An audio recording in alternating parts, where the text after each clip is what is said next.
கர்த்தருடைய பரிசுத்த நாமத்துக்கு மகிமை உண்டாவதாக. இந்த நாளிலும் இயேசு கிறிஸ்து உயிர்த்தார். அந்த உயிர்த்த இயேசு கிறிஸ்துவுடைய அந்த உயிர்த்தெழுதலின் வல்லமை நமக்குள்ளே என்ன கொண்டு வரப்போகிறது என்று சொல்லி பார்த்தால், முதலாவதாக அந்த வல்லமை நமக்குள்ளே வெளியே வல்லமை கிரியை செய்ய வேண்டும் என்று நாம் ஜெபிக்கலாம். நம்ம வேலையில், நம்மளுடைய எதிரிகள் மத்தியில், தொழிலில், ஊழியத்தில் வல்லமை கிரியை செய்யணும் யோசிக்கலாம். ஆனால் ஆண்டுடைய உயிர்த்தெழுதலின் வல்லமை முதலாவதாக நமக்குள்ளே கிரியை செய்ய வேண்டும். நமக்குள்ளே எப்படி கிரியை செய்ய வேண்டும், எதற்காக கிரியை செய்ய வேண்டும் என்றால், நமக்குள்ளே மாம்சத்தின் எண்ணம் என்று ஒன்று இருக்கிறது. மாம்சம் என்பது இந்த உடல் பகுதியில் நம்ம மாம்சம் என்று சொல்லுவோம்.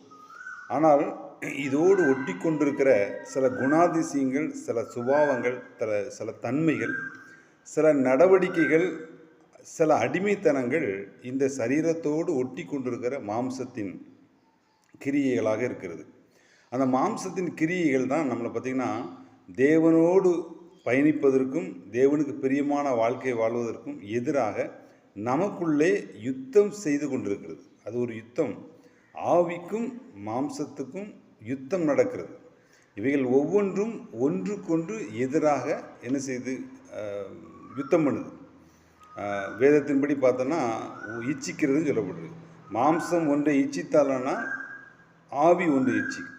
நாம் எல்லாரும் ஆவிக்குரியவர்கள், கிறிஸ்துவின் ஆவியினால் பிறந்தவர்கள். ஆவியினால் தேவன் நம்மை ஆவிக்குரியவர்களாக வளர்க்க வேண்டும் என்று விரும்புகிறார்.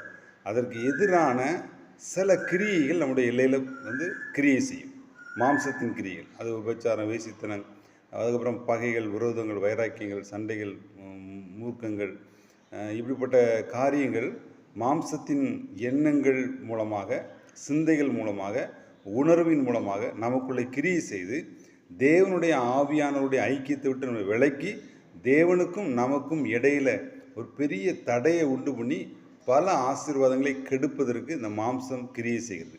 இவைகளை அழிப்பதற்கு தான் உயிர்த்தெழுதலின் வல்லமை, பரிசுத்த ஆவியானவர் மூலமாக இயேசு கிறிஸ்துவை மரித்தோரிலிருந்து உயிர்த்தெழுந்த அந்த வல்லமை ஆவியானவர் மூலமாக நமக்குள்ளே கடந்து வருவதற்கு கர்த்தருடைய ஆவியானவர் நமக்குள்ளே மாம்சத்தின் எண்ணங்கள், சிந்தனைகள், கிரியைகளை அழிப்பதற்கு அவர் சித்தமுள்ளவராக இருக்கிறார், திட்டமுள்ளவராக இருக்கிறார்.